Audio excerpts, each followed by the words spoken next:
Star জলসার অনুরাগের ছোঁয়া ধারাবাহিক এবং জি বাংলার জনপ্রিয় ধারাবাহিক ফুলকি এই দুটি সম্প্রতি পর্দা নামিয়েছে। দীর্ঘদিনের পরিচিত পরিবেশ, একসঙ্গে পথ চলা মানুষজন এবং শুটিং ফ্লোরের হাসি কান্না সব কিছুকে পেছনে ফেলে দেওয়ার বেদনা ভর করেছে কলা কুশলীদের মনে। শুধু অভিষেক বা দিব্যানী মণ্ডল নন, ফুলকির সঙ্গে যুক্ত প্রত্যেকেই শেষ দিনের শুটিংয়ের আবেগ চেপে রাখতে পারেননি। তাদের মধ্যে অন্যতম ছিলেন লাবণ্য চরিত্রে অভিনয় করা অর্পিতা মণ্ডল। সিরিয়াল শেষ হওয়ার পর ফ্লোরের নানান মুহূর্তের ছোটোখাটো ঝলক তুলে ধরেছেন তিনি সোশ্যাল মিডিয়ায়। কখনো ফুলকির সঙ্গে খুনসুটি, কখনো টিমের অন্যান্য সদস্যদের সঙ্গে গল্প।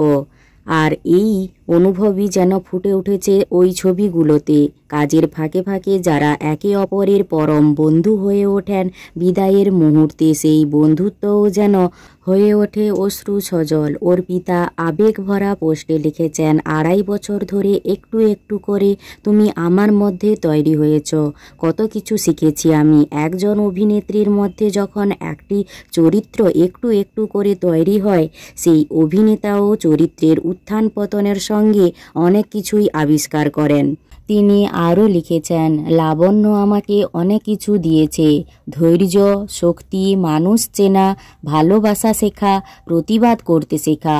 তাই বিদায় জানাতে কষ্ট তো হবেই বটে, কিন্তু সব শুরুরই একদিন না একদিন শেষ থাকে। তাই আজ তোমাকে বিদায় জানালাম লাবণ্য। অভিনেত্রী বিশেষভাবে ধন্যবাদ জানিয়েছেন রাজেন্দ্র প্রসাদকে। তার ভাষায়, ওর মতো শিক্ষকের পাল্লায় পড়লে যে কোনো ছাত্রই হোক না কেন ঠিক পাস মার্ক তুলেই নেবে।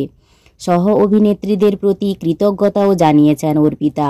বিশেষ করে ফুলকির প্রতি লিখেছেন, আমার মিষ্টি ফুলকিকে অনেক ভালোবাসা। আবারও যেন একসঙ্গে কাজ করতে পারি তোমাদের সকলের সঙ্গে। দর্শকের প্রতিও আলাদা করে ধন্যবাদ জানিয়েছেন অভিনেত্রী। ফুলকিকে যারা এতদিন ভালোবেসেছ তাদের সবাইকে অনেক অনেক ধন্যবাদ লিখে শেষ করেছেন পোস্টটি। শেষে অর্পিতার হৃদয় ছোঁয়া বিদায় বাণী। বিদায় লাবণ্য, আবার দেখা হবে অন্য কোথাও অন্য রূপে। এরপর আরও এক অভিনেত্রী ফুলকি ধারাবাহিকের ফুলঝুরি। তিনি লিখেছেন, ফুলকি ধারাবাহিকের এই পথ চলাটা ছিল তার জীবনের এক অবিশ্বাস্য অভিজ্ঞতা।